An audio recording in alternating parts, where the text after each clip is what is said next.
This is a call up. I mean, your children will hate you if you knew about this and didn't buy it. I mean, they're going to hate you and think you're a legend if you sacrificed and didn't buy that expensive car and instead bought a whole coin, because that whole coin is going to be worth $10 million, which isn't too far off. I don't think anyone has missed the boat. I mean, I think we're still very much in the early days, and it's going to 10x, and that's going to 10x again. So from an investing point of view, you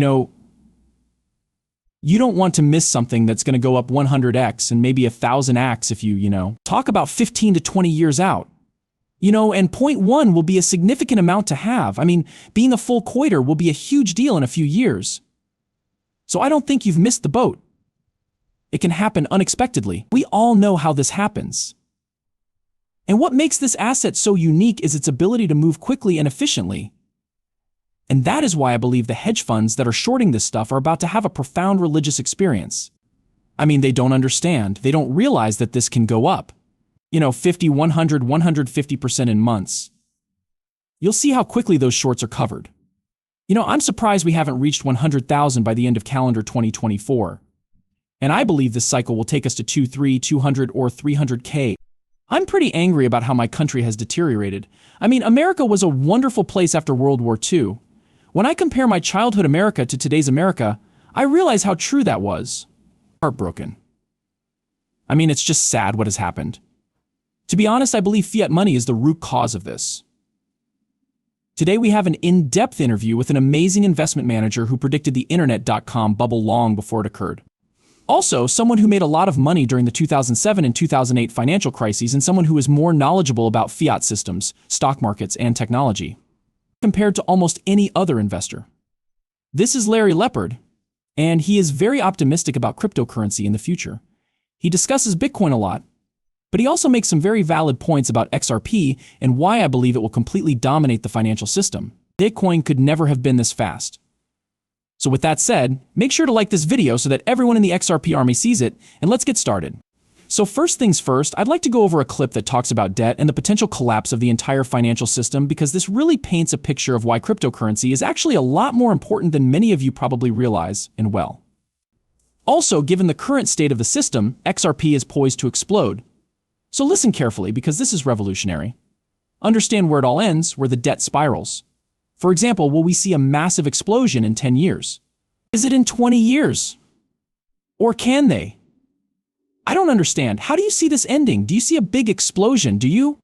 Yeah, you've asked the $64,000 question that none of us really know the answer to, and it's extremely difficult to figure out and know.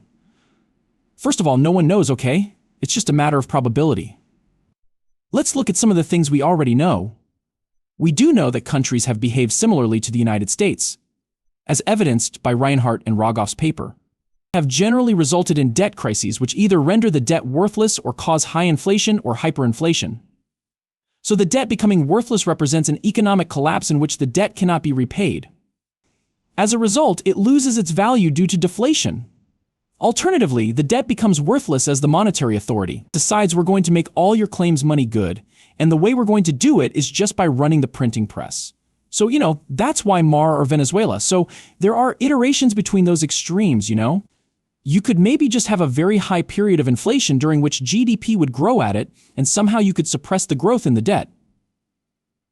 You'd get back to a more balanced situation. There was no debt to GDP in the United States.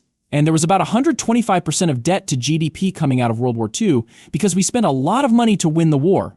What they did in that instance was they actually put in financial repression, and they had yield curve control on the bond market. And so the bond market got, robbed of, because we had pretty high inflation in the early.